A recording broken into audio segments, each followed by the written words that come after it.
All right, you guys, peep game. All right, man. So the Golden State Warriors refuse to lose, back to back, two in a row, as they go into Detroit and they take care of the Detroit Pistons. Stephen Curry had 34 points.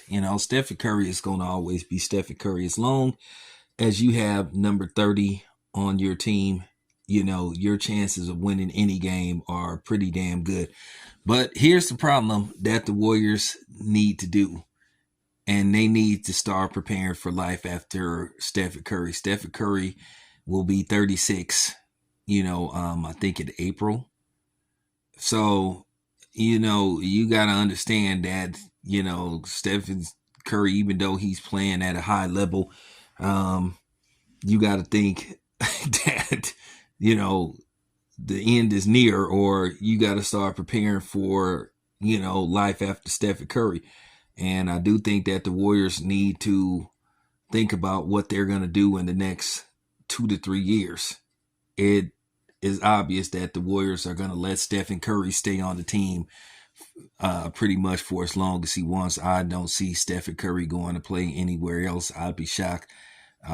Keep in mind, the ownership basically says Stephen Curry can stay as long as he wants, because I think they want Stephen Curry to play his entire career with one team.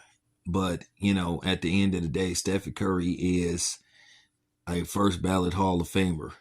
Of course, he still has, you know, he still has chapters to write in his book. I feel that Stephen Curry, even when he turns 36, I think if Stephen Curry can stay semi-healthy, I think he can play till he's like 30, 38, 39. But I do think the Warriors need to draft the heir apparel to Stephen Curry. If not draft one, at least prepare to sign one to take over for Stephen Curry. At least when Stephen Curry decides when it's going to be his last season. But I just wanted to put that out there. But nevertheless, man, like I said before, the Warriors are playing some really good basketball. I thought they would struggle a little bit because of their size. But so far, so good. The Warriors are 6-2.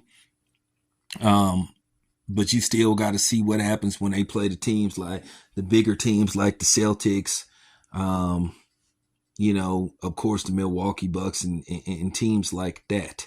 In Cleveland, they just seem like they just got a little lazy, which they have a tendency of doing. Sometimes the Warriors just have those type of games where they just play not to get blew out, where they're not really into the game or the team that they're playing. But I think this particular game, the Warriors just didn't want to lose two in a row, and down the stretch they got it going. They made shots and they scored like 7 unanswered points to basically secure the game. But it was a close game for pretty much the first 3.5 quarters.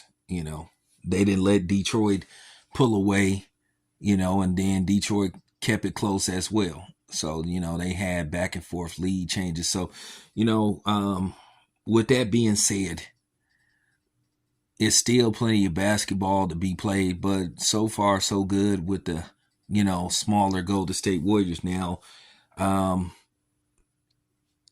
Do they have a chance to get to the finals and win it all? Well, anything can happen, but we'll have to see. Anyway, this is your boy Town. I'm out.